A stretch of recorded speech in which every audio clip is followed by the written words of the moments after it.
আমাদের ব্যাপারে আল্লাহ জানেন। এরপরে আল্লাহ ফেরেশতাদেরকে বলবেন কাইফা তারাকতুম ইবাদি, আমার বান্দাদের কাছে তোমরা গেলা, আমার বান্দাদেরকে কোন অবস্থায় তোমরা রেখে আসলা?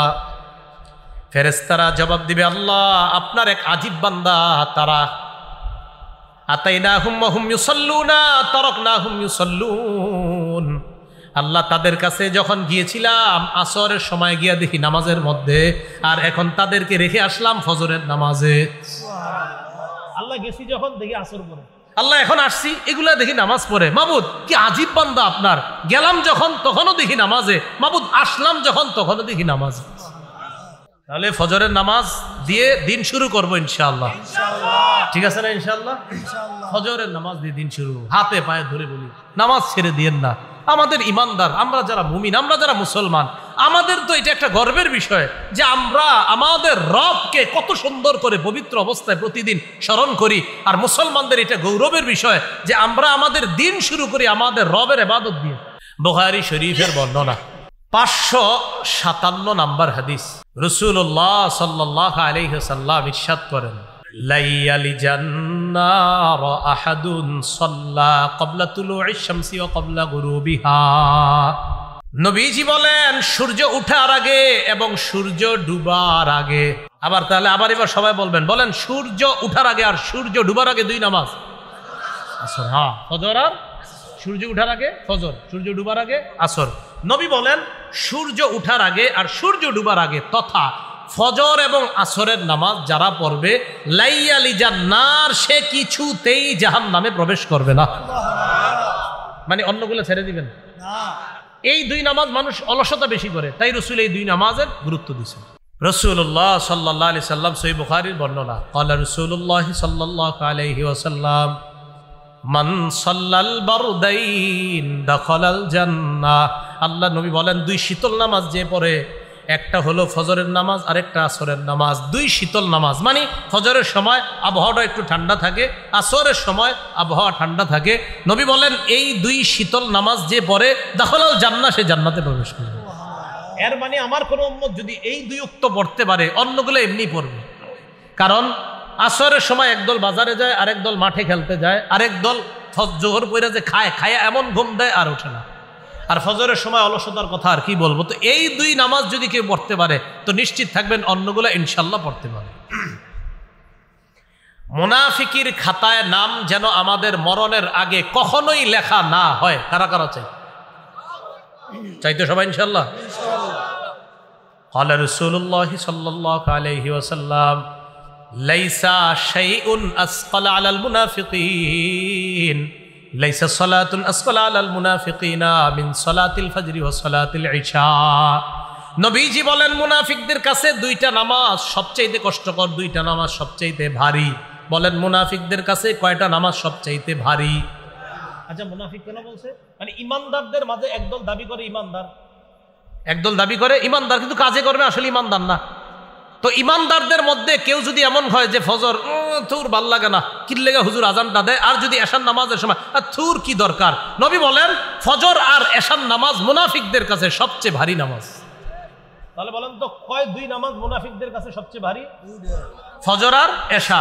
নবী বলেন লাউ ইয়ালামুনা মা ফিহিমা, মানুষ যদি জানতো ফজর নামাজ আর এশার নামাজের কি উপকার, লা আতাউহুমা ওয়ালাউ হাবওয়া, মানুষ গড়াগড়ি করে হলেও, হামাগুড়ি দিয়ে হলেও, প্যারালাইজ হয়ে যাওয়ার পর দৌড়ায়া দৌড়ায়া না পারে, হেঁটে হেঁটে না পারে, ওই লোকটা গড়াগড়ি করে মাটির মধ্যে গড়াগড়ি করে হলেও ফজর আর এশার নামাজ মসজিদে গিয়ে আদায় করত যদি ফজিলত জানতো। আমি আপনাদের সামনে যে সূরা তেলাওয়াত করলাম, এই সূরাটার নাম সূরাতুল আসর। এখানে আমরা যারা উপস্থিত আছি আমাদের মধ্যে আমি আশাবাদী বেশিরভাগ মুসলমান এই সূরাটা পারে, অনেকে হয়তো পারে না, আংশিক পারে।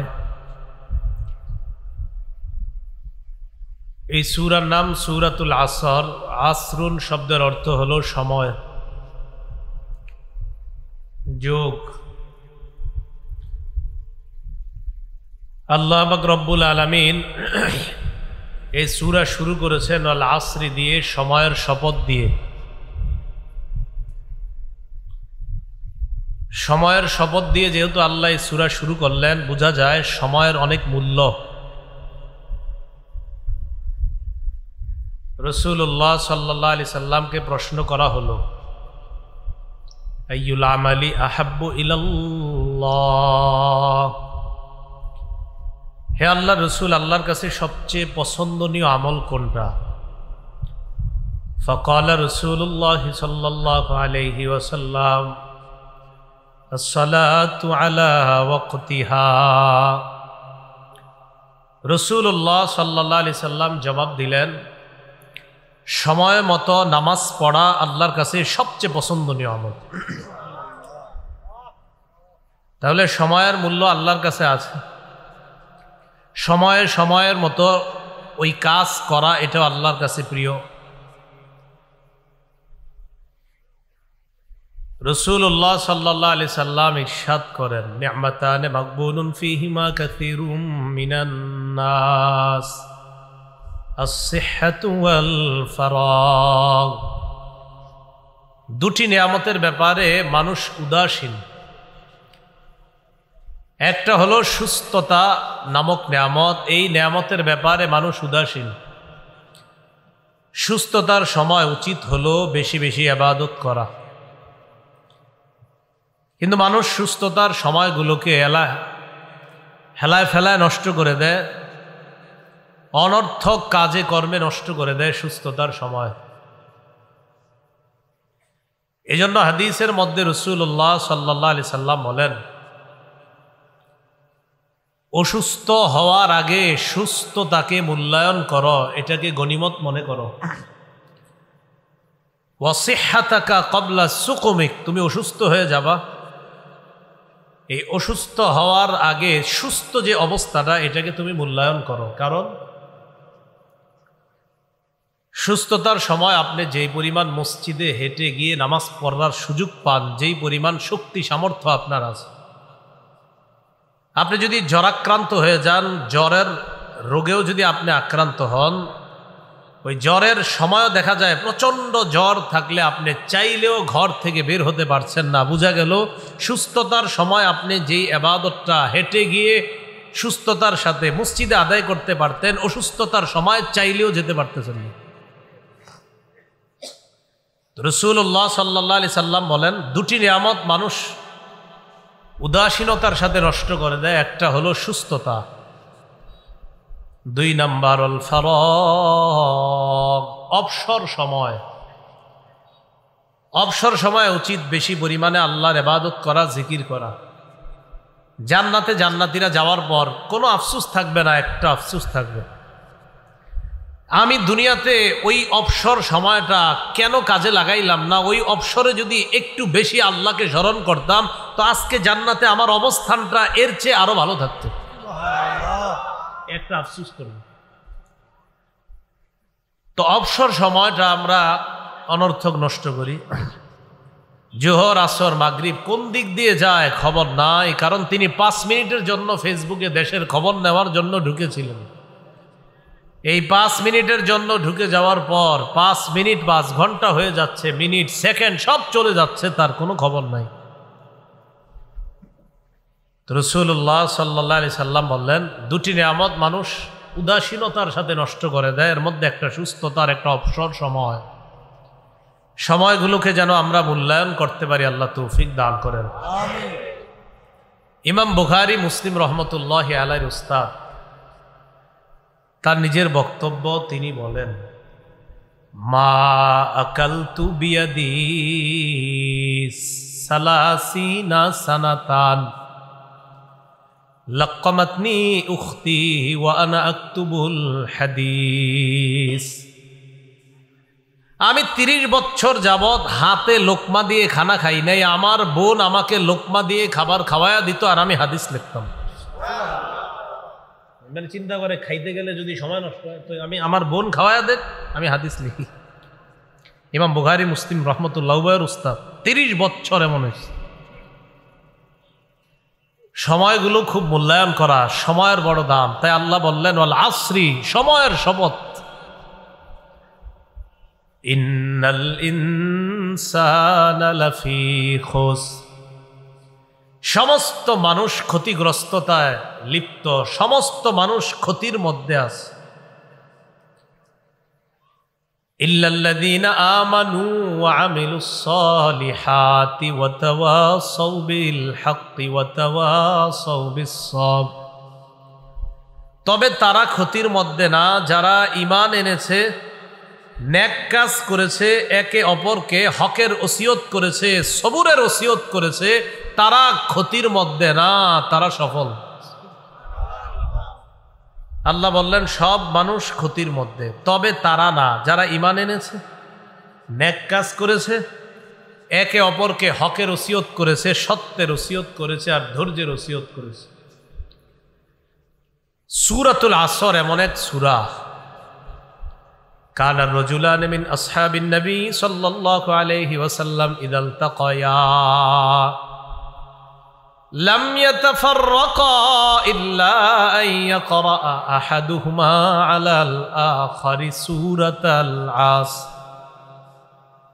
সূরা আসর এমন এক সূরা, রাসূলের দুইজন সাহাবী যখন পরস্পর সাক্ষাৎ করতেন, আমি ওনার সাথে সাক্ষাৎ করলাম, এরকম দুই সাহাবী পরস্পর যখন সাক্ষাৎ করতেন, একজন আরেকজনকে এই সূরা আসর শোনানোর আগ পর্যন্ত তারা পৃথক হতেন না, দুইজন দুইজনকে সূরাতুল আসর শোনাইতেন, তারপর পৃথক হইতেন।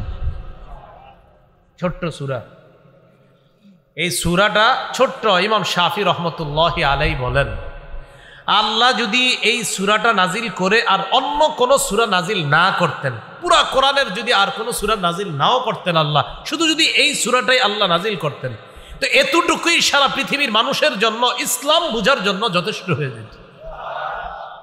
এই ছোট্ট সূরার মধ্যে আল্লাহ এত ব্যাপক কিছু রেখে দিয়েছেন। আমি আপনি চিন্তা করলেই বুঝি, আল্লাহ বলছে সব ক্ষতির মধ্যে, তারা না যারা ঈমান আনছে, তো এটা নিয়ে চিন্তা করলেই তো হয়ে যায়।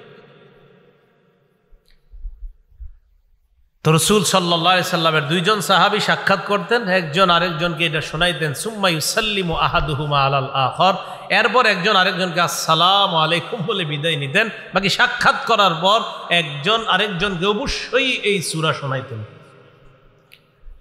এখন মূল কথায় আসেন, আল্লাহ বললেন সবাই ক্ষতির মধ্যে, ইল্লাল্লাযীনা আমানু ওয়া আমিলুস সালিহাত, যারা ঈমান এনেছে তারা ক্ষতির মধ্যে না।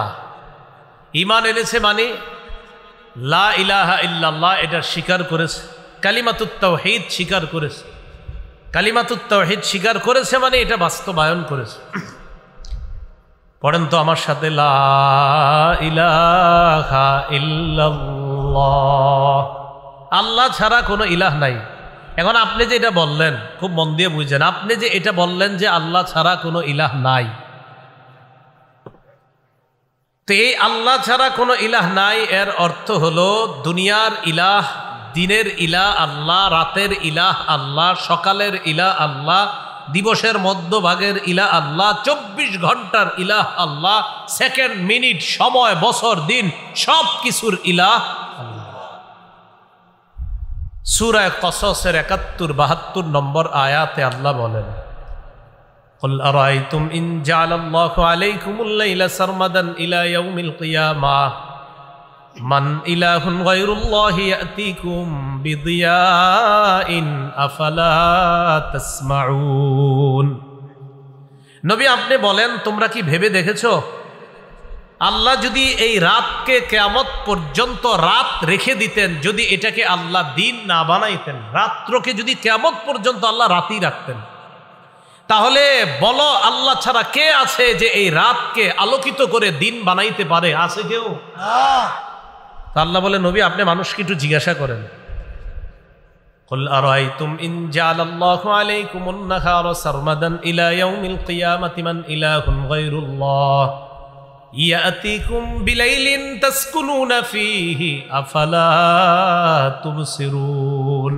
নবী আপনি বলেন, তোমরা যে দিন বেলা, এই দিনের বেলা তোমরা কাজ কর্ম করার পর রাত্রে বেলা যে তোমরা আরাম করার জন্য বাসায় যাও, আমি আল্লাহ যদি এই দিনটাকে কিয়ামত পর্যন্ত দিন রাখতাম, নবী আপনি তাদেরকে জিজ্ঞাসা করেন, তো আল্লাহ ছাড়া কেউ কি আছে এই দিনকে রাত বানাবে? তাহলে দিনকে রাত বানায় কে? আল্লাহ। রাতকে দিন বানায় কে? আল্লাহ। আপনি যে লা ইলাহা ইল্লাল্লাহ বলছেন না, এর মানে রাতের রব আল্লাহ, রাতের ইলাহ আল্লাহ, দিনের ইলাহ আল্লাহ। এটা হলো আল্লাহ, আপনি ছাড়া কোনো ইলাহ নাই। আপনার সন্তান হয় না 5 বছর? কয় বছর?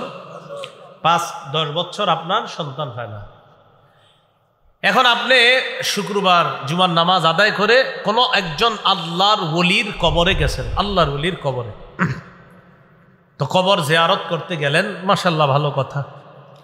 জিয়ারত করছেন, করার পর এতক্ষণ দোয়া করছেন আল্লাহর ওলির জন্য, আল্লাহ আপনি তার কবরটা জান্নাতের বাগান বানায় দেন, আল্লাহ আপনি আপনার এই ওলিকে আরো মর্যাদা দান করেন। দোয়া এতক্ষণ ওলির জন্য দোয়া করলেন, সব করে দোয়া শেষ করার পর হাত মুইসা দোয়া শেষ করলেন, আমিন বিরহমাতিকা আরহামার রাহিমিন বইরা শেষ করার পর এবার অলিকে বলতেছেন, ও আল্লাহর ওলি, আমার 5 বছর সন্তান হয় না আমার বিবির যেন সন্তান হয়, আপনি সন্তানটা দিয়েন। অলির জন্য বলছে কারে? সন্তানের জন্য কারে কয়?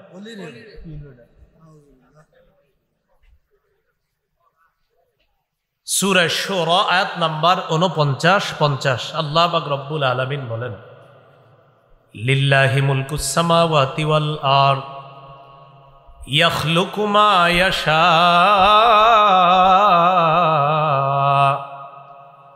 ইয়াহাবু লিমান ইয়াশাউ ইনাসা ওয়া ইয়াহাবু লিমান ইয়াশাউ যুকুর। আসমান জমিনের রাজত্ব আল্লাহর। আল্লাহ যা চান তা সৃষ্টি করেন। আল্লাহ চাইলে কাউকে ছেলে সন্তান দান করেন, কাউকে মেয়ে দান করেন। আল্লাহ চাইলে কাউকে কন্যা দান করেন, আল্লাহ চাইলে কাউকে ছেলে সন্তান দান করেন।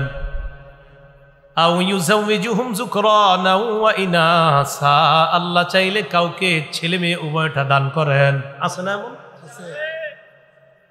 ওয়া ইয়াজআলু মান ইয়াশাউ আকীমা, আল্লাহ চাইলে ছেলেও দিবেন না মেয়েও দিবেন না, এই নারীকে বন্ধা রাখবেন, এই ক্ষমতা একমাত্র কার? আল্লাহ। তো বলেন তো, ছেলে দে মেয়ে দে, ছেলে মেয়ে উভয়টা দেয়, আবার দিবেও না, সব ক্ষমতা কার? আল্লাহ।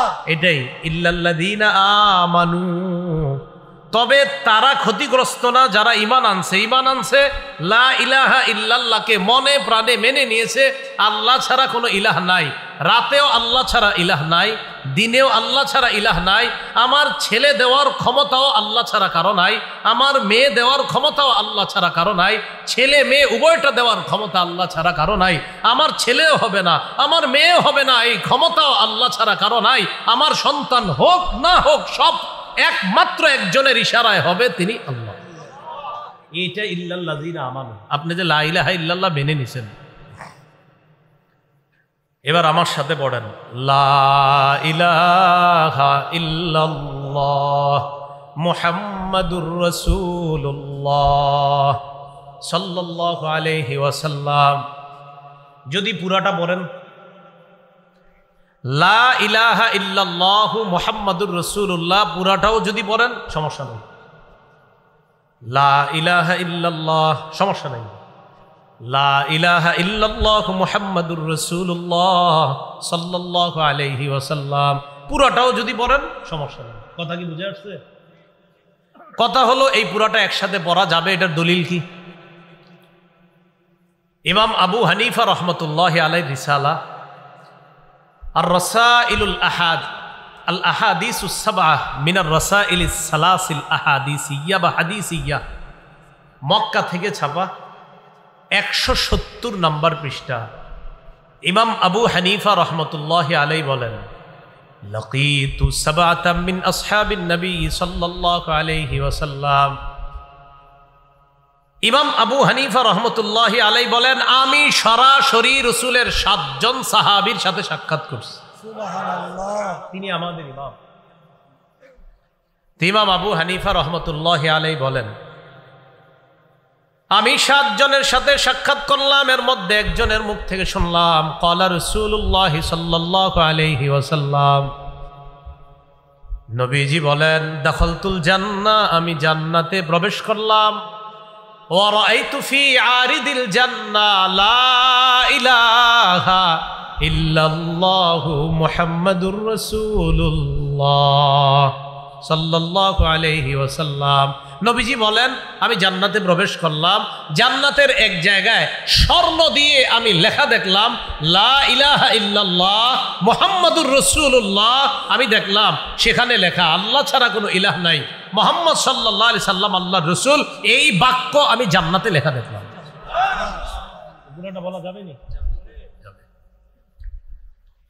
কিতাবুল আসার লিল ইমামি আবি হানিফা, বাবুল উদহিয়া, কোরবানি শিরোনাম।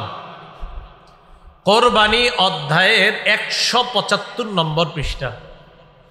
দহা রাসূলুল্লাহ সাল্লাল্লাহু আলাইহি ওয়াসাল্লাম বিকাবশাইনি আমলাহাইন। আল্লাহ রাসূল দুটি দুম্বা কোরবানি করলেন।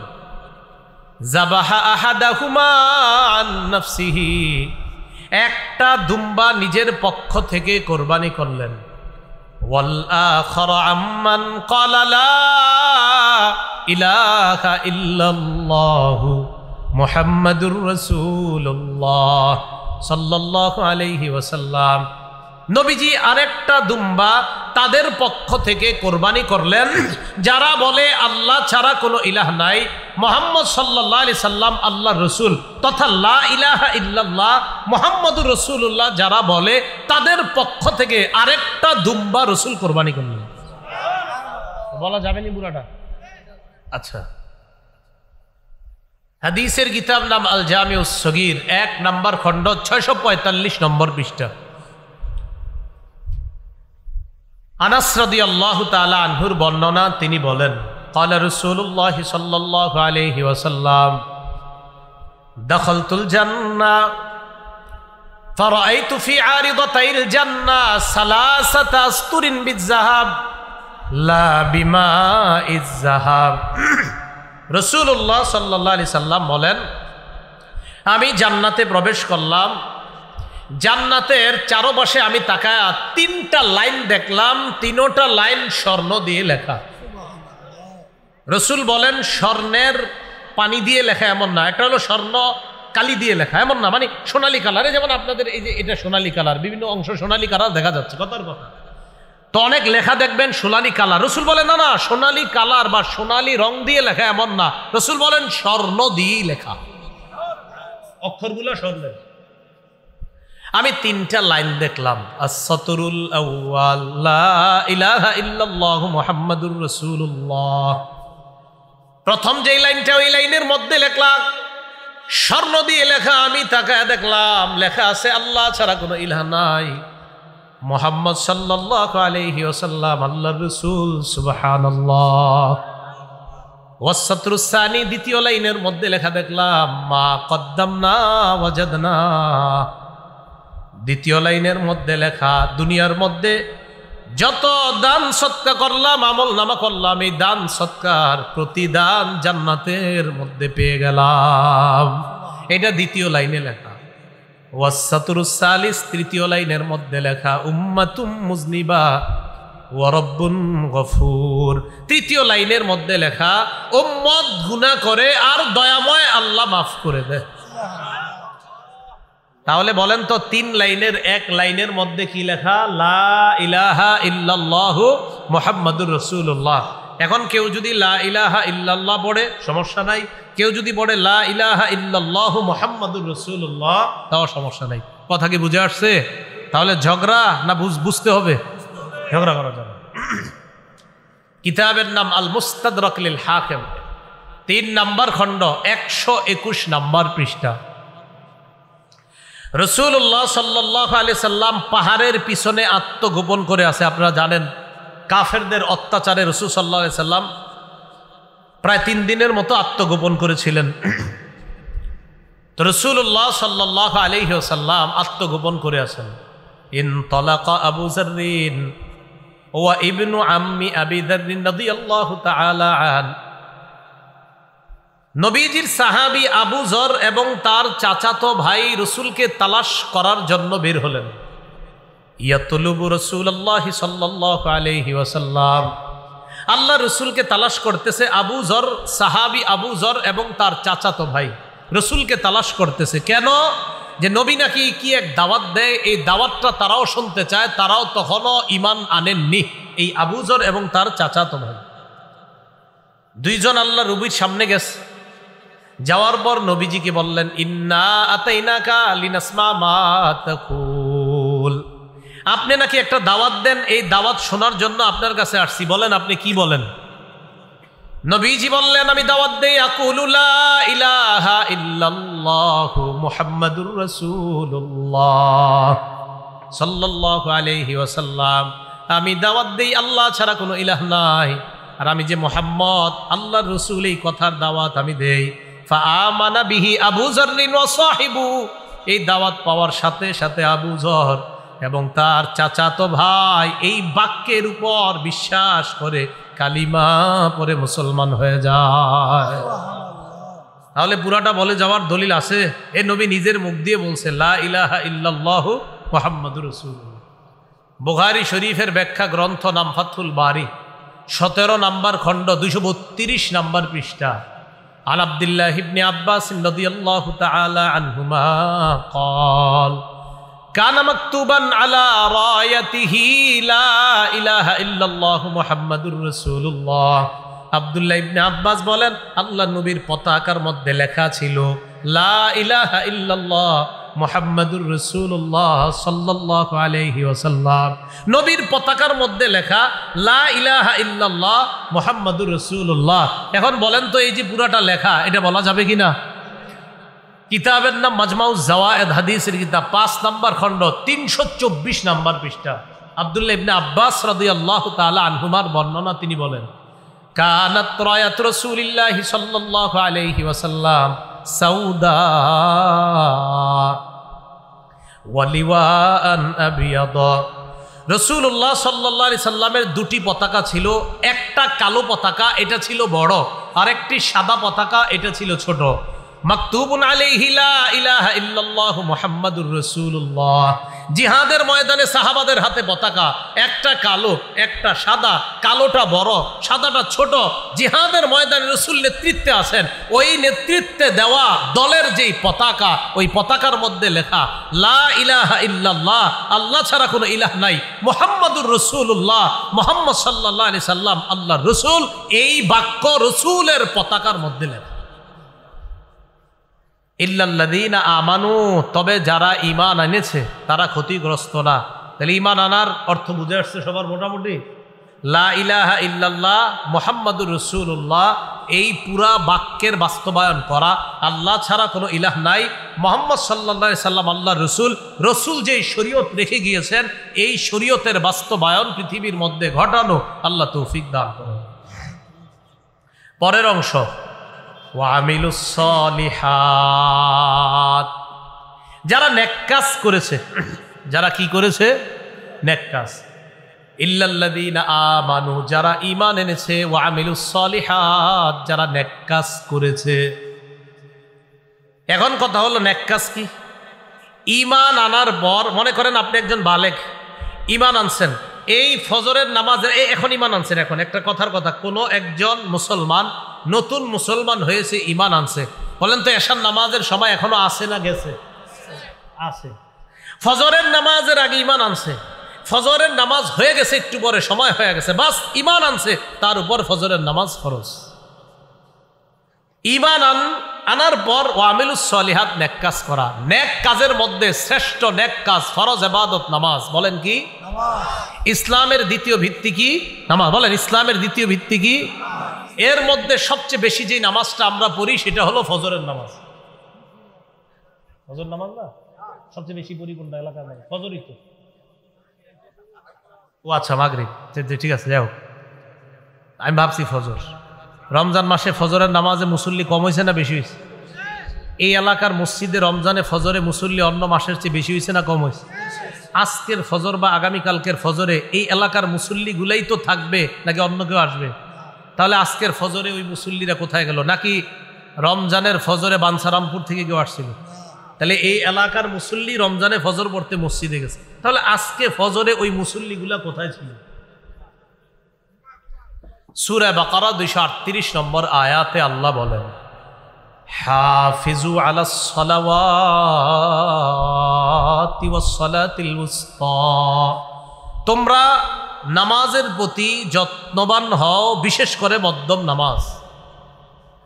নবীজি বলেন, আরাআইতুম লাউ আন্না নাহরান বিবাবি আহাদিকুম ইয়াগতাসিলু ফীহি কুল্লা ইয়াউমিন 5 মাররাত হাল ইয়াবকা মিন দারনিহি শাই। তোমাদের কারো বাড়ির সামনে একটা পুকুর আছে, পাশে কি পুকুর আছে আপনাদের এলাকায়? নবী বলেন, তোমাদের কারো বাড়ির সামনে একটা পুকুর আছে, ওই পুকুরের মধ্যে ওই ব্যক্তি, মনে করেন ওনার বাড়ির সামনে একটা পুকুর, তিনি তার পুকুরে দৈনিক 5 বার গোসল করেন। কয়বার? একটা ব্যক্তি যদি তার পুকুরে দৈনিক 5 বার গোসল করে, নবী বলেন হাল ইয়াবকা মিন দারনিহি শাইউন, তার শরীরে কি কোনো নাপাক থাকবে? নবী বলেন ফাযালিকা মিসলুস সালাওয়াতিল খামসি ইয়ামহুল্লাহু বিহিন্নাল খাতায়া, যেমনি ভাবে 5 বার গোসল করলে তার শরীরের মধ্যে কোনো ময়লা থাকে না, 5 ওয়াক্ত নামাজ যদি কোনো বান্দা আদায় করে, আল্লাহ পাক রব্বুল আলামিন তার এই গুনাহ নামক ময়লাগুলা দূর করে দেয়। 5 ওয়াক্ত নামাজ গুরুত্ব সহকারে আদায় করা। তো না, যারা ঈমান আনেছে, ঈমান আনার সাথে সাথে নেক আমল করছে, নেক আমলের মধ্যে শ্রেষ্ঠ নেক আমল ঈমান আনার পরপরই ফরজ ইবাদত নামাজ, এই নামাজের প্রতি গুরুত্ব দেওয়া। আল্লাহ তৌফিক দান করেন, আমিন আমিন। নামাজের মধ্যে গুরুত্ব সবচেয়ে বেশি আমাদের বাংলাদেশি মুসলমানদের জন্য দেওয়া দরকার ফজরের নামাজ। কোন নামাজ? কারণ তুলনামূলক অন্য নামাজের চাইতে ফজরের নামাজে আমাদের মুসল্লি সংখ্যা কম হয়। মুসলিম শরীফের বর্ণনা 1377 নম্বর হাদিস, মাদ্রাসা পাঠ্যপুস্তক অনুসারে, ক্বালা রাসূলুল্লাহ সাল্লাল্লাহু আলাইহি ওয়াসাল্লাম মান সাল্লাল ইশা ফি জামাআ ফাকান্নামা কামা নিসফাল লাইল। নবীজি বলেন, কেউ যদি এশার নামাজ জামাতে পড়ে, আজকে এশার নামাজ যারা যারা জামাতে পড়েছেন আপনারা, নবীজি বলেন এশার নামাজ জামাতে বইরা ঘুমায়া গেছে, বাস ঘুমায়া গেলেও আমার ওই উম্মতকে অর্ধেক রাত দাঁড়িয়ে দাঁড়িয়ে ইবাদত করলে যে সওয়াব, আমার উম্মত এশা জামাতে পড়ে ঘুমিয়ে যাওয়ার কারণে দাঁড়িয়ে দাঁড়িয়ে ইবাদত করলে অর্ধেক রাতের ইবাদতে যে সওয়াব পাওয়া যাবে, এই অর্ধ রাত ইবাদতের সওয়াব আল্লাহ তাকে দিয়ে দিবেন। সুবহানাল্লাহ। আপনি কিন্তু ঘুমাই রয়েছেন, এখন আপনি ঘুম থেকে উঠা কোন নামাজ? ফজর। ওমান সাল্লা সুবহা ফি জামাআ, এশার নামাজ জামাতে আদায় করার পর ঘুমিয়ে গেলেন, ঘুমের পর আপনি অর্ধরাত দাঁড়িয়ে থেকে নামাজ আদায় করার সওয়াব পান, পাওয়ার পর এবার ফজরের নামাজ আপনি আবার জামাতের সাথে পড়লেন। নবীজি বলেন, ফজরের নামাজ তুমি জামাতের সাথে পড়লা, ফাকান্নামা সাল্লা সুবহা ফাকান্নামা সাল্লাল লাইলা কুল্লাহ, আমার উম্মত যদি ফজরের নামাজ জামাতের সাথে আদায় করে, কেমন যেন সারা রাত নামাজ আদায় করলো, এই সওয়াব আল্লাহ তাকে দিয়ে দেয়। এশার নামাজ জামাতে পড়ে ঘুমিয়ে গেলেন, অর্ধেক রাত ইবাদতের সওয়াব। ফজরের নামাজ উইঠা জামাতের সাথে পড়লেন, দেখেন তাকায়া, এ হলো এশা জামাতে পড়লেন, এ হলো ফজর জামাতে পড়লেন, মাঝের সময়টা আপনি ঘুমিয়েছিলেন। নবী বলেন এশা জামাতে পড়লা, অর্ধেক রাত ইবাদতের সওয়াব, উইঠা ফজর জামাতে পড়লা, সারা রাত নামাজ পড়ার সওয়াব। সুবহানাল্লাহ। আপনি সারা রাত নামাজ পড়ছেন না ঘুমাইছেন? ঘুমাইছি, কিন্তু আপনি সারা রাত নামাজের সওয়াব পাবেন। তিরমিজি শরীফের বর্ণনা 2164 নাম্বার হাদিস, 2164 নাম্বার হাদিস। এই হাদিসের মধ্যে রাসূলুল্লাহ সাল্লাল্লাহু আলাইহি সাল্লাম বলেন, ক্বালা রাসূলুল্লাহ সাল্লাল্লাহু আলাইহি ওয়াসাল্লাম মান সাল্লা সুবহা ফাহুয়া ফি জিম্মাতিল্লাহ। কোন ব্যক্তি যদি ফজরের নামাজ পড়ে, সে আল্লাহর নিয়ন্ত্রণে চলে যায়, আল্লাহর জিম্মায় চলে যায়। ফালা ইউতবিআন্নাকুমুল্লাহু বিশাইইম বিজিম্মাতিহি। রাসূলুল্লাহ সাল্লাল্লাহু আলাইহি সাল্লাম বলেন, তোমাদেরকে যেন আল্লাহ কিয়ামতের ময়দানে তার জিম্মার ব্যাপারে কোনো প্রশ্ন না করে। এর মানে কোনো বান্দা ফজর পড়লো আর তার উপর তুমি অত্যাচার করলা, তারে গালি দিলা, তো কিয়ামতের মাঠে কিন্তু আল্লাহর সামনে দাঁড়াতে হবে। আল্লাহ বলবে, আরে আমার বান্দা ফজর পড়ছে, তুমি কিভাবে তারে গালি দিলা? ফজর যে পড়ছে তার ব্যাপারে তোমাদেরকে যেন আল্লাহ পাকড়াও না করে কিয়ামতের মাঠ। আবু দাউদ শরীফের বর্ণনা 561 নাম্বার হাদিস। ক্বালা রাসূলুল্লাহ সাল্লাল্লাহু আলাইহি ওয়াসাল্লাম, আল্লাহ নবী বলেন, বাশশিরিল মাশাইনা ফিজ যুলামি ইলাল মাসাজিদ বিন্নুরিত তাম্মি ইয়াউমাল কিয়ামা। যারা অন্ধকারে হেঁটে হেঁটে মসজিদে যায়, নবী বলেন তাদেরকে কিয়ামতের ময়দানে পরিপূর্ণ নূরের সুসংবাদ শোনায়। আপনি অন্ধকারে হেঁটে মসজিদে গেলেন, রসুল বলেন তাকে কিয়ামতের ময়দানে পরিপূর্ণ নূরের সুসংবাদ জানাও। আমার বান্দা দুনিয়াতে অন্ধকারে হেঁটে মসজিদে গেছে, কিয়ামতের ময়দানে আল্লাহ তাকে নূর দান করবেন, এই নূরের সুসংবাদ তাকে জানায় দাও। 28 নম্বর পারা শেষ পৃষ্ঠা সূরা তাহরিমে আল্লাহ বলেন, নূরুহুম ইয়াসআ বাইনা আইদিহিম ওয়া বিআইমানিহিম। কিয়ামতের ময়দানে ঈমানদাররা যখন চলবে, পুরা কমপ্লিট নূরের একটা প্যাকেটের মধ্যে ঈমানদার থাকবে, একদম পুরা চারপাশে নূর, এই নূরের মধ্যে ঈমানদার হাঁটতে থাকবে। মুনাফিকরা বলবে, উনজুরুনা নাক্তাবিস মিন নূরিকুম, ও ঈমানদাররা একটু থামো না, তোমাদের কাছ থেকে আমরাও একটু নূর নেই, আমরাও একটু নূর নেই। তাইলারজিউ ওয়ারাআকুম, বলা হবে যাও পিছনে যাও, এখানে থাইকো না, যাও এখান থেকে যাও। তাহলে ঈমানদাররা নূরের মধ্যে থাকবে, বেঈমানরা তাদের থেকে নূর নিতে চাইবে। রাসূল বলেন, ফজর যে পড়ে, এশা যে পড়ে, অন্ধকারে হাইটে হাইটে মসজিদে যায়, এদেরকে কিয়ামতের ময়দানে এই নূরের সুসংবাদ জানা হবে। তা আপনারা ফজর না পড়লে এই নূরের প্যাকেটে কেমনি ঢুকবেন? আল্লাহ আমল করার তৌফিক দান করেন, আমিন। তাহলে ইল্লাল্লাযীনা আমানু, যারা ঈমান এনেছে তারা ক্ষতিগ্রস্ত না। আর নেক আমল, নেক আমলের মধ্যে শ্রেষ্ঠ ইবাদত, ফরজ ইবাদতের মধ্যে সেটা হলো নামাজ। ইসলামের ভিত্তি প্রথম কালিমা, পরে দ্বিতীয় ভিত্তির নাম নামাজ। মুসলিম শরীফের বর্ণনা 1322 নম্বর হাদিস, মাদ্রাসা পাঠ্যপুস্তক অনুসারে, ক্বালা রাসূলুল্লাহ সাল্লাল্লাহু আলাইহি ওয়াসাল্লাম, আপনারা আমরা আমাদের নামগুলা আগামীকাল সকালেই আল্লাহর দরবারে উচ্চারিত হোক, প্রত্যেক দিন আল্লাহর কাছে আমার আপনার নাম আলোচিত হোক, এটা সবাই চাই আমরা? একদম সুযোগ, সুবর্ণ সুযোগ। প্রতিদিন আমার আপনার ব্যাপারে ফেরেশতাদের সাথে আল্লাহর কথোপকথন হবে, আমিন। প্রতিদিন আপনার হাদিস শুনুন। ক্বালা রাসূলুল্লাহ সাল্লাল্লাহু আলাইহি ওয়াসাল্লাম, ইয়াতাআকাবুনা ফীকুম মালাইকাতুন বিল-লাইলি ওয়া মালাইকাতুন বিন-নাহার। রাসূলুল্লাহ সাল্লাল্লাহু আলাইহি সাল্লাম বলেন, তোমাদের কাছে পালা বদল করে দিনের ফেরেশতারাও আসে, রাতের ফেরেশতারা আসে। একবার দিনের ফেরেশতারা আসে, একবার রাতের ফেরেশতারা। একটু ভাবেন তো, আল্লাহু আকবার, প্রতিদিন 2 দল ফেরেশতা আমাদের নিরাপত্তায় চলে আসে, একদল দিনের, একদল রাতের। এখন রাতের ফেরেশতা আর দিনের ফেরেশতা পালা বদল করে আসে। সুম্মা ইয়ারজুল্লাযীনা বাতু ফীকুম, আজকে রাতে যে ফেরেশতারা, এই যে এখনো কিন্তু ফেরেশতারা আছে, এই ফেরেশতারা যখন আগামীকাল সকালবেলা আল্লাহর কাছে যাবে, যাওয়ার পর ফায়াসআলুহুম ওয়া হুয়া আ'লামু বিহিম, আল্লাহ আমাদের ব্যাপারে ফেরেশতাদেরকে প্রশ্ন করবেন, আমাদের ব্যাপারে আল্লাহ জানেন। এরপরে আল্লাহ ফেরেশতাদেরকে বলবেন, কাইফা তারাকতুম ইবাদি, আমার বান্দাদের কাছে তোমরা গেলা, আমার বান্দাদেরকে কোন অবস্থায় তোমরা রেখে আসলা? ফেরেশতারা জবাব দিবে, আল্লাহ আপনার এক আজীব বান্দা, তারা আতাইনাহুম ওয়া হুম ইউসাল্লুনা তারাকনাহুম ইউসাল্লুন, আল্লাহ তাদের কাছে যখন গিয়েছিলাম আসরের সময় গিয়া দেখি নামাজের মধ্যে, আর এখন তাদেরকে রেখে আসলাম ফজরের নামাজে। আল্লাহ গেছি যখন দেখি আসর পড়ে, আল্লাহ এখন আসছি এগুলা দেখি নামাজ পড়ে। মাবুদ কি আজীব বান্দা আপনার, গেলাম যখন তখনও দেখি নামাজে, মাবুদ আসলাম যখন তখনও দেখি নামাজে। আমার আপনার কথা আল্লাহর দরবারে আলোচিত হবে। আগামীকাল ফজর পড়বেন, ঠিক আপনি ফজর পড়ার পর নিশ্চিত থাকবেন যে আপনার কথা ফেরেশতারা আল্লাহর কাছে বলছে, আল্লাহ আপনার এই বান্দাটা, এরে যখন রেখে আসছি ফজর পড়তেছিল, আর যখন তার কাছে গেছি তখন আসর পড়তেছিল। তো পড়েন না, তাহলে ফজরের নামাজ দিয়ে দিন শুরু করবো ইনশাআল্লাহ, ঠিক আছে না? ইনশাআল্লাহ ফজরের নামাজ দিয়ে দিন শুরু। হাতে পায়ে ধরে বলি, নামাজ ছেড়ে দিয়েন না।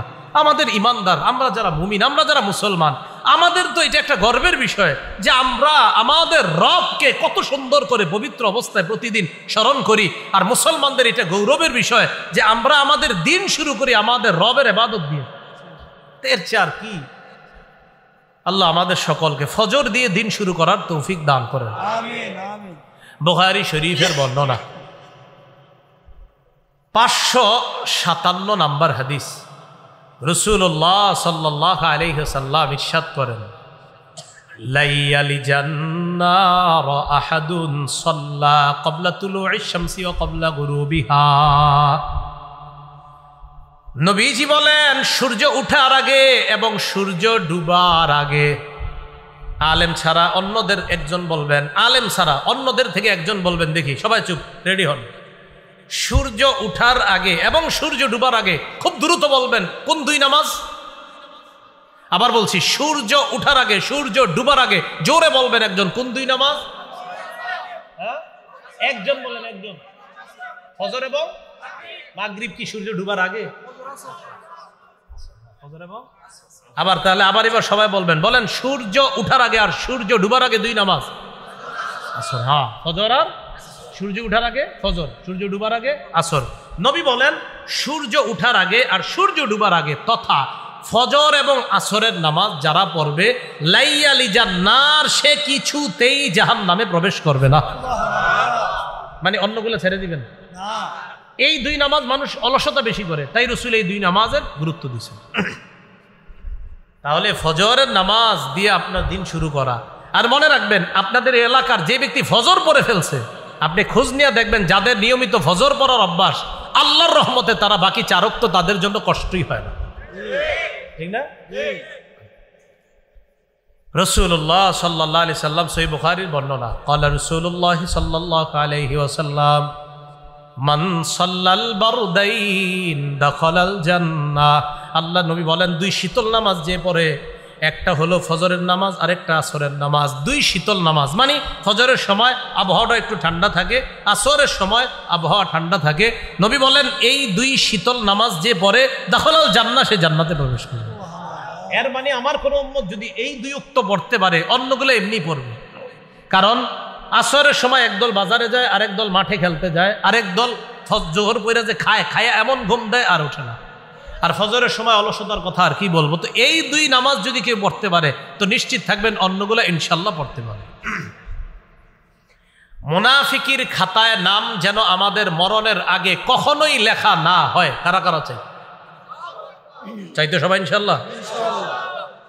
ক্বালা রাসূলুল্লাহ সাল্লাল্লাহু আলাইহি ওয়াসাল্লাম লাইসা শাইউন আসকালা আলাল মুনাফিকিন, লাইসা সালাতুন আসকালা আলাল মুনাফিকিনা মিন সালাতিল ফজরি ওয়া সালাতিল ইশা। নবীজি বলেন মুনাফিকদের কাছে দুইটা নামাজ সবচাইতে কষ্টকর, দুইটা নামাজ সবচাইতে ভারী। বলেন মুনাফিকদের কাছে কয়টা নামাজ সবচাইতে ভারী? আচ্ছা, মুনাফিক কেন বলছে? মানে ইমানদারদের মাঝে একদল দাবি করে ইমানদার, একদল দাবি করে ইমানদার, কিন্তু কাজে করবে আসলে ইমানদার না। তো ইমানদারদের মধ্যে কেউ যদি এমন হয় যে ফজর থুর ভাল লাগে না, কিল্লেগা হুজুর আজানটা দেয়, আর যদি এশার নামাজের সময় থুর কি দরকার, নবী বলেন ফজর আর এশার নামাজ মুনাফিকদের কাছে সবচেয়ে ভারী নামাজ। তাহলে বলেন তো কয় দুই নামাজ মুনাফিকদের কাছে সবচেয়ে ভারী? ফজর আর এশা। নবী বলেন লাউ ইয়ালামুনা মা ফিহিমা, মানুষ যদি জানতো ফজর নামাজ আর এশার নামাজের কি উপকার, লাতাউহুমা ওয়ালাউ হাবওয়া, মানুষ গড়াগড়ি করে হলেও, হামাগুড়ি দিয়ে হলেও, প্যারালাইজ হয়ে যাওয়ার পর দৌড়ায় দৌড়ায় না পারে, হেঁটে হেঁটে না পারে, ওই লোকটা গড়াগড়ি করে মাটির মধ্যে গড়াগড়ি করে হলেও ফজর আর এশার নামাজ মসজিদে গিয়ে আদায় করত যদি ফজিলত জানতো। ফজর আর এশার নামাজের কি ফায়দা মানুষ যদি জানতো, গড়ায়া গড়ায়া হলেও মসজিদে গিয়ে ফজর আর এশার নামাজ আদায় করত। তাহলে মুনাফিকদের কাছে কয় নামাজ ভারী? ফজর আর এশা। আল্লাহ আমগো নাম যেন মুনাফিকদের খাতায় না লেখে। ফজর, এশা আর আসর, তিন নামাজের খুব গুরুত্ব পেয়ে গেলাম। এই নামাজগুলা সহ বাকিগুলা তো এমনি সহজ আমাদের জন্য, আল্লাহ আদায় করার তৌফিক দান করেন। উমরা আর হজের সওয়াব প্রতিদিন চান কারা কারা? টাকা নাই কিন্তু উমরা হজের সওয়াব ডেলিভারি, একদম সত্যি, কালকে সকালেও পাইবেন যদি চান। রাসূলুল্লাহ সাল্লাল্লাহু আলাইহি সাল্লাম বলেন মান সাল্লাল গাদাতা ফি জামাআ, কোন ব্যক্তি ফজরের নামাজ পড়ছে জামাতের সাথে, সুম্মা কাদা ইয়াজকুরুল্লাহ হাত্তা তাতলুআ শামস, নামাজ পড়ার পর বসে বসে জিকির করতেছে, কথার কথা আপনার সুবহানাল্লাহ, আলহামদুলিল্লাহ, লা ইলাহা ইল্লাল্লাহ, আল্লাহু আকবার, জিকির করতে করতে সূর্য উঠে গেছে। ফজর পড়ছে, পড়ার পর জিকির করতেছে, জিকির করতে করতে সূর্য উঠছে। সূর্য ওঠার পর হারাম সময় চলে যাওয়ার পর সুম্মা সাল্লা রাকাতাইন, এরপর 2 রাকাত নামাজ আদায় করে। আবার বলছি, ফজর বললেন, সূর্য ওঠা পর্যন্ত আপনার যা মন চায়, কোরআন পড়তে মন চায় পড়েন, জিকির করতে মন চায় করেন, তালিমে বসতে মন চায় বসেন। তো আপনি বসে আছেন, সুবহানাল্লাহ আলহামদুলিল্লাহ, মানে দুনিয়াবি কোনো কাজে আপনি নাই। আপনি ফজর নামাজ পড়ার পর দুনিয়াবি কোনো কাজ না করে হয়তো তেলাওয়াতে আছেন, না হয় কেউ ভালো কথা বলতেছে এটা শুনতেছেন, না হয় তালিম হইতেছে বসে বসে শুনতেছেন। এইগুলা করার পর সূর্য উঠে গেছে। সূর্য ওঠার পর যে হারাম সময় আছে আপনার, এই হারাম সময় চলে যাওয়ার পর আপনি 2 রাকাত নামাজ পড়লেন। রাসূল বলেন কানাত লাহু কাজরি হাজ্জাতিন ওয়া উমরা, আল্লাহ তাকে একটা হজ একটা উমরার সওয়াব দান করেন। সুবহানাল্লাহ। এটা ডেইলি করার সুযোগ আছে না? করে না, আপনি তো ব্যাগ লিয়ে চলে যান অফিসে, একটু পরে যান, একটু সময় নেন। বিবিরে বলেন নাস্তা সব রেডি রাখবা, আবার বিবির উপর জুলুম করে না। রেডি রাখবা মানে কি, তুমি ফজর পড়বা, ফজরের পর তেলাওয়াত করবা, এরপর নাস্তা বানাইবা। তো রেডি রাখবা। আমি মসজিদ থেকে আইসা, যদি অফিস তাড়াতাড়ি হয় তো আমি আইসাই একটা প্যাকে দিয়ে দিবা, বাড়ি নিয়ে চলে যাব, গাড়িতে বসে বসে খেয়ে বলবো। কেন?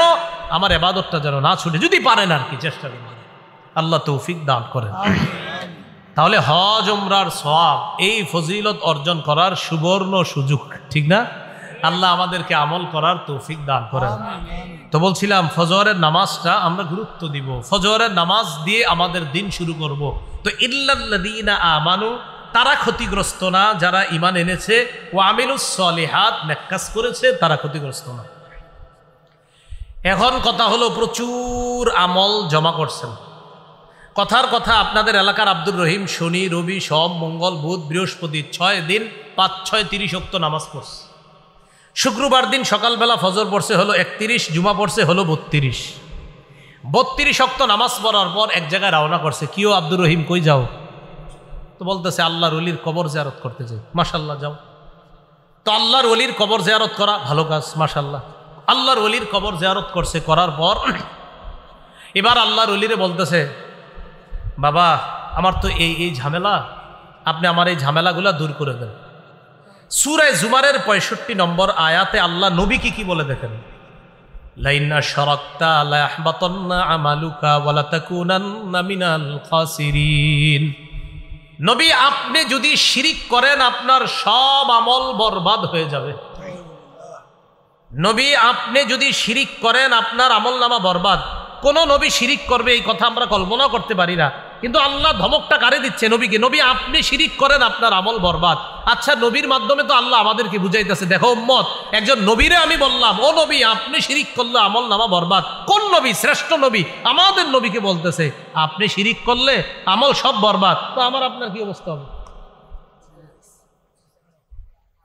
তো আমল করলেন 32 ওয়াক্ত নামাজ পড়ে, এমন এক কাজ করলেন সব শেষ হয়ে গেল।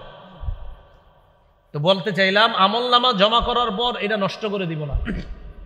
সূরা মুহাম্মদের 33 নম্বর আয়াতে আল্লাহ বলেন, ইয়া আইয়ুহাল্লাযীনা আমানু আতিউল্লাহ ওয়া আতিউর রাসূলা ওয়া আতিউর রাসূলা ওয়া লা তুবতিলু আ'মালাকুম। হে ঈমানদারগণ, তোমরা আল্লাহর আনুগত্য করো, রাসূলুল্লাহ সাল্লাল্লাহু আলাইহি সাল্লামের আনুগত্য করো, আর তোমরা তোমাদের আমলগুলো নষ্ট করে দিও না, তোমরা তোমাদের আমলগুলো বাতিল করে দিও না। তাহলে কষ্ট করে আমল নামা জমা করলাম, এখন বুদ্ধিমানের কাজ হলো এই আমল নামাগুলা ধরে রাখা, আমলগুলা নষ্ট না করা। আপনাদের এলাকার এক ব্যক্তি 10 বছর যাবৎ আমল করতেছে, এই আমলে কোনোদিন শিরিক করে নাই, কুফরি করে নাই, কিচ্ছু করে নাই। 10 বছর এই বেচারার কোনো কারণে তার অবস্থা ভালো হয় না, ব্যবসা ধরে লস খায়, বিদেশ যাইতে যাবে মাইর খায়, এরকম হতে পারে। এই ব্যক্তি 10 বছর পর একজনের কাছে সন্ধান পাইছে, অমুক জায়গায় একজন জ্যোতিষী আছে, জ্যোতিষীর কাছে যায়। এখন ওই ব্যক্তি বেচারা ওই জ্যোতিষীর কাছে গেছে, খুব মন দিয়ে শোনেন। জ্যোতিষীর কাছে যাওয়ার পর জ্যোতিষী তার হাত দেখতেছে, গণক তার হাত দেখ। তো হাতের মধ্যে আপনার অনেক দাগ, যারা দেখবেন খেতে খামারে কাজ করে হাতে এমনি অনেক দাগ করে, হুদাই জ্যোতিষী হাতে দাগ তো আপনার যেই পরিমাণ থাকা দরকার এর চেয়ে অনেক বেশি আছে, সমস্যা আছে মনে হয়, হুদাই মানে বলে দেয়। এই ব্যাটার তো এমনি সমস্যা লেগে রয়েছে, হে আবার বললে কি এমনি সমস্যা হইতেছে। সাধারণত বলবে আর কি, দেখবেন সব গণক আর জ্যোতিষীরা সাধারণত আপনারা বলবে আপনার সমস্যা। আচ্ছা, সমস্যা হয় না কার দুনিয়াতে? কোন সমস্যা পড়ে না কোন মানুষ? তো সবাই পড়ে, যখন পড়বে 2 দিন পরে বলবে হ্যাঁ উনি বলাতে না, উনি বলাতে না। আপনি পড়তেন, এমনি পড়তেন, হে বলছে এই জন্য না। আমিও যদি আপনাদেরকে বলি আপনারা সমস্যায় পড়তে পারেন, তো আমি জ্যোতিষী? আশ্চর্য কথা। রাসূলুল্লাহ সাল্লাল্লাহু আলাইহি সাল্লাম যেটা বলছে এটা শুনেন এবার। মান আতা আররাফা ফাসাদ্দাকাহু বিমা ইয়াকুল ফাকাদ কাফারা আলা উনজিলা ফাকাদ কাফারা বিমা উনজিলা আলা মুহাম্মাদিন সাল্লাল্লাহু আলাইহি ওয়াসাল্লাম। কোন ব্যক্তি যদি জ্যোতিষীর কাছে যায়, জ্যোতিষীর কথা বিশ্বাস করে, গণকের কথা বিশ্বাস করে, আল্লাহ নবী বলেন আমি নবীর উপর আল্লাহ যা নাজিল করেছেন এই লোকটা সব অস্বীকার করলো। যে ব্যক্তি গণকের কাছে যায়, জ্যোতিষীর কাছে যায় আর যা বলে বিশ্বাস করে নেয়, সে কেমন যেন মুহাম্মদ সাল্লাল্লাহু আলাইহি সাল্লামের উপর যা আল্লাহ নাজিল করছে সে সব অস্বীকার করছে। যে 10 বছর ইবাদত করে লাভ হলো, সব শেষ করে দিল। তো বলছিলাম ইল্লাল্লাযীনা আমানু, তারা ক্ষতিগ্রস্ত না যারা ঈমান এনেছে, ওয়া আমিলুস সলিহাত, নেক কাজ করেছে। ভাই এখন বলেন নেক কাজ করেছে, বলেন ধরে রেখেছে। বললে হবে না, এটা ধরে রাখতে হবে।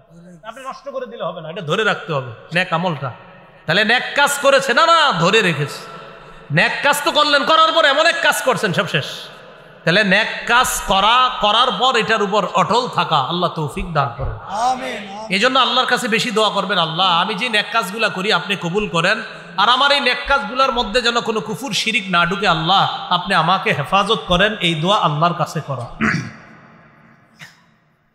একজন নারী সুতা পাকাইছে, কষ্ট করে সুতা এইভাবে পাকাইতে পাকাইতে মাগরিবের সময় গিয়ে মোটা একটা রশি হয়েছে। মাগরিব পর্যন্ত এই রশি বানানোর পর মাগরিবের নামাজ পইরা আপনি বাসা গেছেন, মসজিদ থেকে গিয়ে দেখেন সব টুকরা টুকরা করে ফেলছে।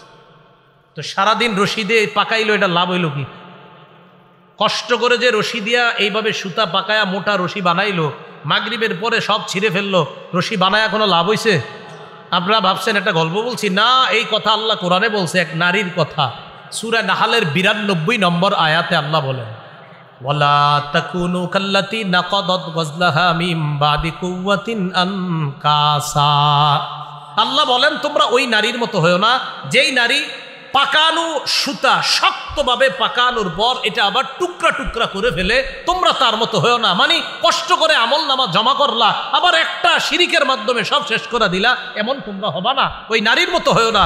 যেই নারী কষ্ট করে সুতা দিয়ে রশি পাকাইলো, এরপর টুকরা টুকরা করে ছিঁড়ে ফেললো, তোমরা ওই নারীর মতো হয়ো না। মানে আমার বান্দা আমল নামা যা জমা করো এটা ধরে রাখো। ভাই কথাগুলো কি বুঝে আসছে? তাহলে তারা ক্ষতিগ্রস্ত না যারা ঈমান এনেছে, নেক আমল করেছে। নেক আমলের মধ্যে শ্রেষ্ঠ ফরজ ইবাদত হলো নামাজ পড়া। আবার এই নামাজ পড়ার পর যখন আমল নামা জমা করলাম, এই আমল নামাগুলাকে ধরে রাখা আল্লাহ তৌফিক দান করেন, আমিন। আসেন এবার ওই অংশে, হাফিজু আলাস সালাওয়াত, নামাজের প্রতি যত্নবান হও, বিশেষ করে মধ্যম নামাজ। এই মধ্যম নামাজ দ্বারা আবার কি উদ্দেশ্য? মুফাসসিরিনে কেরাম অনেক উদ্দেশ্য লেখছে, বাকি হাদিস দ্বারা বোঝা যায় মধ্যম নামাজ দ্বারা আসরের নামাজ উদ্দেশ্য। কোন নামাজ? সহিহ বুখারীর বর্ণনা 6396 নম্বর হাদিস। খন্দকের যুদ্ধের দিন রাসূলুল্লাহ সাল্লাল্লাহু আলাইহি সাল্লাম বলেন, মালা আল্লাহু কুবুরাহুম ওয়া বুয়ুতাহুম নারা শাগালুনা আন সালাতিল বুসতা হাত্তা গাবাতিশ শামস। তাদের কবর, তাদের বাড়িগুলা আল্লাহ আগুন দ্বারা পরিপূর্ণ করুক। তারা আমাদেরকে মধ্যম নামাজ থেকে দূরে রাখছে, গাফেল করে রাখছে, আমাদেরকে মধ্যম নামাজ থেকে অন্য কাজে ব্যস্ত করে রাখছে। সঠিক সময় আমরা মধ্যম নামাজটা পড়তে পারি নাই কাফেরদের কারণে। নবী বলতেছেন এমনকি সূর্য ডুবে গেল। আচ্ছা বলেন তো, কোন নামাজ পড়ার পর সূর্য ডুবে? তাহলে হাদিস দ্বারা বোঝা যায় এটা আসরের নামাজ। কোন নামাজ? মধ্যম নামাজ, আসরের নামাজ। আর আসরের নামাজের গুরুত্ব তো বললাম। সহিহ বুখারীর 552 নম্বর হাদিস, রাসূলুল্লাহ সাল্লাল্লাহু আলাইহি সাল্লাম বলেন, আল্লাযী তাফুতুহু সালাতুল আসর ফাকাআন্নামা গুতিরা মালুহু ওয়া আহলুহু। কোন ব্যক্তির যদি আসরের নামাজ ছুটে যায়, কেমন যেন তার ধন সম্পদ সন্তান সব ধ্বংস হয়ে যায়। আগামীকাল আসর পড়ার পর চা দোকানের সামনে যাবেন, যাওয়ার পর একজনকে বলবেন, কিও আব্দুর রহমান, আসর নামাজ পড়ছো নি? না পড়ি নাই। পড়বা না? কাপড়টা ভালো না, যেটা আমাদের দেশে বলে কাপড়, প্রত্যেক দিন এর কাপড় ভালো না। এ যতবার নামাজের কথা বলবেন এতবার কয় আমার কাপড়। একদিন বলবেন তো তোমার কাপড় যেদিন ভালো থাকে ওই দিন আমারে ফোন করে জানায়। কাপড় ভালো না বলে প্রত্যেকদিন তা আপনি বলবেন আব্দুর রহিম আসর পড়ছো, না পড়ি নাই, পড়বা না, ভাই কাপড়টা ভালো না। আপনি বলবেন সন্তান কয়জন, বলবে 5 জন। সম্পদ আছে, বলবে 20 বিঘা, আপনি বলবেন না তোমার 20 বিঘা নাই তো, সন্তান 5 জনও নাই। কি নাই মানে? তোমার সন্তানগুলা সমস্যা হয়ে গেছে এক জায়গায়, আর তোমার 20 বিঘা জমিনের উপরে একটা সমস্যা হয়েছে। আরে কি কর তুমি, এই যে 20 বিঘা জমিন পুরো আমার সন্তান তো 3 জন ঢাকা ইউনিভার্সিটি বিভিন্ন জায়গা, আর 2 জন অমুক জায়গায় আছে, মানে সন্তানে কি সমস্যা হয়েছে বলো, টেনশনে পড়ে গেছে। তখন আপনি বলবেন তুমি যে আসর বড় নাই, নবীজি বলছে যে আসর না পড়ে তার সম্পদ সন্তান ধ্বংস হয়ে যাওয়া আর আসর না পড়া একই কথা, তো তুমি যেহেতু আসর বড় নাই তো এইগুলা তোমার থাইকা লাভ কি? তাই বললাম এগুলা নাই তোমার। যে আসরের নামাজ ছেড়ে দেয় তার ধন সম্পদ সন্তান ছুটে যাওয়া একই কথা। আল্লাহ বুঝার তৌফিক দান করেন। পরিবারকে নামাজের কথা বলবেন। দোকানদার যারা তাদেরকে নামাজের কথার দাওয়াত দেন।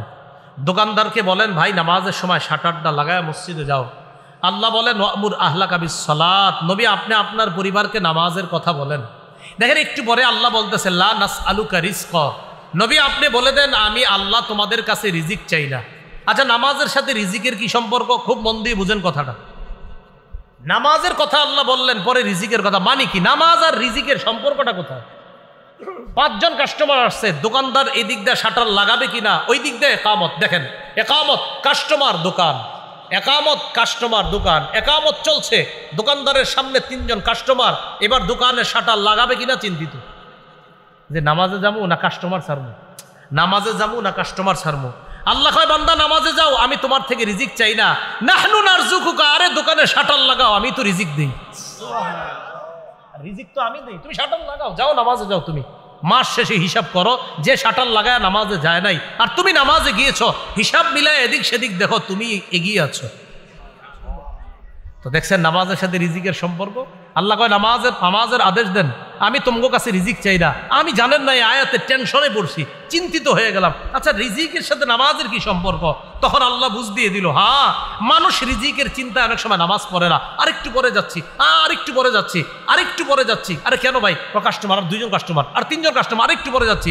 আল্লাহ কয় না না, তুমি নামাজ পড়ো, আমি তো রিজিক তোমাকে দিব, তুমি রিজিকের টেনশনে নামাজ পড়বা না, মানে কি ব্যাপারটা? আল্লাহ কথাগুলা বোঝার তৌফিক দান করেন। বলেন নামাজের সময় আমাদের রিজিকের যে পেরেশানি, যে না না একটু পরে যাই, একটু না না একটু পরে না, আগে নামাজ পরে ওই চিন্তা, কারণ আমার রিজিকের দায়িত্ব কার? তো এই জন্য মনে রাখবেন, বৈধ পন্থায় হালাল রিজিক তালাশ করা, অবৈধ পন্থায় হালাল রিজিক তালাশ না করা। বৈধ পন্থায় হালাল রিজিক তালাশ করা, হালাল রিজিক তালাশ করা মানে আমি একজন মুসলমান, নামাজের সময় বাস নামাজ পড়ি, ব্যবসার সময় বাস ব্যবসা করি, খালাস, আমার নামাজের সময় হয়েছে শাটার লাগাইয়া দিছি। আপনি মদিনায় যান, নামাজের সময় হবে, বাস যত কাস্টমারই থাকুক কোনো কাজ হবে না। এটা অনেক আগের কথা, 1999 তখন আমি বাচ্চা মানুষ, তখন আমি দেখছি নামাজের আজান হয়েছে, শাটার লাগছে, কে আছে কতজন দোকানে আছে জানা নাই, সব যাও নামাজে যাও। তাহলে ইল্লাল্লাযীনা আমানু, যারা ঈমান এনেছে তারা ক্ষতিগ্রস্ত না। ওয়া আমিলুস সলিহাত, যারা নেক কাজ করেছে। নেক কাজের মধ্যে শ্রেষ্ঠ ফরজ ইবাদত কোনটা? নামাজ। নামাজ প্রতি যত্নবান হইতে আল্লাহ বললেন, বিশেষ করে মধ্যম নামাজ। সহিহ বুখারীর 553 নম্বর হাদিস, রাসূল বলেন মান তারাকা সালাতাল আসরি, যে ব্যক্তি আসরের নামাজ ছেড়ে দেয়, ফাকাদ হাবিতা আমালু, তার আমল নামাজ যেন বরবাদ হয়ে গেল। কারণ সাধারণত মানুষ আসরের সময় একদল বাজারে থাকে, একদল ব্যবসা বাণিজ্য নিয়ে ব্যস্ত থাকে, একদল খেলাধুলায় ব্যস্ত থাকে, এই জন্য অনেকে অলসতা করে, ফজরের নামাজের সময় ঘুমায়া থাকে। তাই ফজর, আসর আর এশার গুরুত্ব হাদিসে খুব বেশি আসছে। এই 3 নামাজ যারা সহজে পড়তে পারবে, অন্য 2 ওয়াক্ত ইনশাল্লাহ খুব সহজে মানুষ পড়তে পারবে। কারণ মাগরিবের নামাজ এমনি মুসল্লি বেশি হয় আমাদের সমাজে, মানুষ যায়। তা আল্লাহ আমাদের সকলকে নামাজের প্রতি যত্নবান হওয়ার তৌফিক দান করেন। আসেন, সময়ের শপথ, নিশ্চয়ই সব মানুষ ক্ষতিগ্রস্ত তারা না যারা ঈমান এনেছে, যারা নেক কাজ করেছে, আর ওয়াতাওয়াসাউ বিল হক, যারা একে অপরকে সত্যের ওসিয়ত করেছে, হকের ওসিয়ত করেছে। আমার সাথে বলেন হকের উপর অটল থাকতে হলে ধৈর্যের প্রয়োজন। আল্লাহ শেষে বলে ওয়াতাওয়াসাউ বিস, যারা একে অপরকে সত্যের ওসিয়ত করে, হকের ওসিয়ত করে, আর ধৈর্যের ওসিয়ত করে। কেন? হকের উপর থাকতে হলে ধৈর্যের প্রয়োজন হয়। তাই তারা ক্ষতিগ্রস্ত না যারা ঈমান এনেছে, নেক কাজ করেছে, হকের ওসিয়ত করেছে, ধৈর্যের ব্যাপারে একে অপরকে ওসিয়ত করেছে তারা ক্ষতিগ্রস্ত না। আল্লাহ আমাদের সকলকে ক্ষতিগ্রস্ত যারা তাদের থেকে হেফাজত করে, যারা সফলকাম ইমানদার তাদের দলভুক্ত হওয়ার তৌফিক দান করেন। সূরা আসরের এই শিক্ষা যেন আমরা সমাজে, রাষ্ট্রে, সর্বত্র, সব জায়গায়, ঘরে বাহিরে, ব্যক্তি জীবনে, পারিবারিক জীবনে, সামাজিক জীবনে, রাষ্ট্র জীবনে, অর্থনৈতিক জীবনে, আন্তর্জাতিক জীবনে যেন আমরা বাস্তবায়ন করতে পারি। আল্লাহ তৌফিক দান করেন। খুব একটু সর্বশেষ, ব্যক্তি জীবন, পারিবারিক জীবন, সামাজিক জীবন, অর্থনৈতিক জীবন, রাষ্ট্রীয় জীবন, আন্তর্জাতিক জীবন, 6 জীবন।